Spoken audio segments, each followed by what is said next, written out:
அடுத்த அடுத்த கேள்வி எனக்கு அதான் வந்துச்சு. பனையூர்ல அலுவலகம் சொன்ன உடனே எனக்கு என்ன விஜய் கட்சியில போய் சேர போறாரோ அப்படின்னு நினைச்சேன் நானு. Correct correct correct. நீங்க சொன்ன மாதிரி இல்ல, அன்புமணிக்கு சில விஷயங்கள்லாம் இருக்கு. விஜயோட கூட கூட்டணி போகலாம்ங்கிற ஒரு எண்ணம் உள்ள அவர்.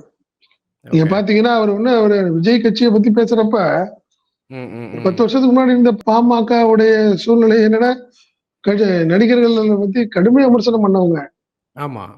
இன்னைக்கு பத்தி விஜய் கட்சியை அவங்க பெருசா விமர்சனம் எல்லாம் பெருசா பண்ணல. ம், காரணம் என்னன்னா, இன்னைக்கு அரசியல் சூழ்நிலை வேற மாதிரி போயிட்டு இருக்குது.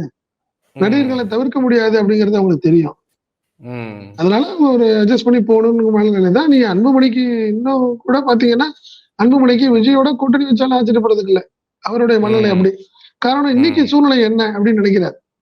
ம், ஏன்னா அவங்க அங்க இவங்கள விடுதலை சிறுத்தைகளுடைய வளர்ச்சி அவங்களால ஏத்துக்க முடியல. காரணம் என்னன்னா, அவங்க கிட்டத்தட்ட ஒரு கட்சியை கட்டுக்கோப்பா வச்சிருக்காரு யாரு திருமா.